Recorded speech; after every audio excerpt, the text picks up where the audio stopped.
Hello viewers, நம்ம இப்போ இந்த ரெட் கலர் அவலில் ஈஸியாக ஒரு பிரேக்ஃபாஸ்ட்டு இல்லை ஸ்நாக்ஸு இல்லைன்னா ஈவினிங் ஸ்நாக்ஸு டின்னர் எப்படி வேணாலும் இதை சாப்பிட்லாங்க. லன்ச்சு சாப்பிட முடியாது, லன்ச்சுக்கு நம்ம ஹெவியாக சாப்பிட்ணும். பிரேக்ஃபாஸ்ட்டு ஈஸியாக சாப்பிட்லாம், கொஞ்சம் லைட்டாக எடுத்துக்கலாம்ல, அந்த மாதிரி சாப்பிட்றதுக்கு இது கொஞ்சம் நம்ம வாஷ் பண்ணிக்கணுங்க. வாஷ் பண்ணிவிட்டு வச்சுக்கலாம். பாலை கொஞ்சம் சுட வச்சுக்கோங்க. கொஞ்சம் தேங்காயை பல்லாக நறுக்கி பல்லாக போட்டு சாப்பிட பிடிச்சிங்கன்னா லைட்டாக ஒரு சுற்றி வச்சுக்கோங்க.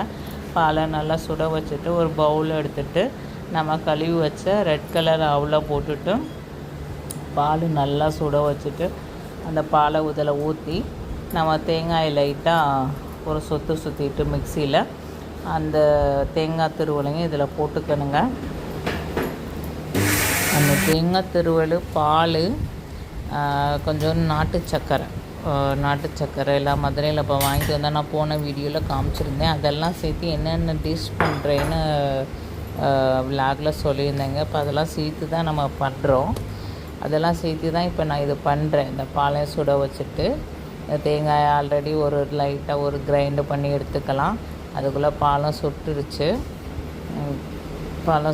இப்போ அதை ஒரு பவுலில் மாற்றிட்டு தேங்காயும் ஒரு கிரைண்டு பண்ணிவிட்டு நம்ம நாட்டு சர்க்கரை பனங்கற்கண்டுங்க, நாட்டு சர்க்கரைன்றேன் பனங்கற்கண்டு, அது பனங்கற்கண்டையும் எடுத்துகிட்டு பால் நல்லா சுட்டுட்டு பனங்கற்கண்டு கொஞ்சமாக தான் லைட்டாக தான் போடுறேன். குழந்தைங்களுக்கு இல்லை பெரியவங்களுக்கு இதெல்லாம் போட்டிங்கன்னா நீங்கள் நிறையா போட்டுக்கோங்க. நானும் லைட்டாக தான் போடுறேன்.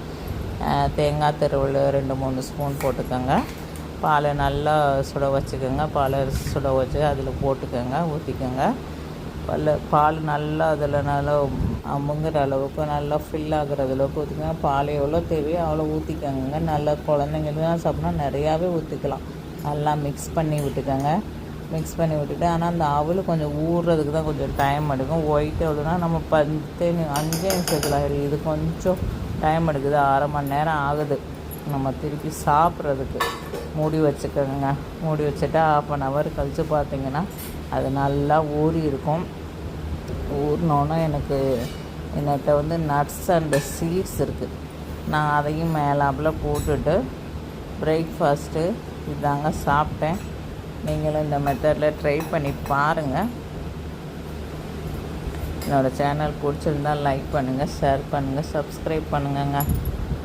ஓகேங்க, பாய்ங்க. இது டின்னராகவும் சாப்பிட்லாம், பிரேக்ஃபாஸ்ட்டாக சாப்பிட்லாம். ஈவினிங் பிள்ளைங்க ஸ்கூல்லேருந்து வந்தோன்னே கூட இதை நீங்கள் பண்ணி வச்சிங்கன்னா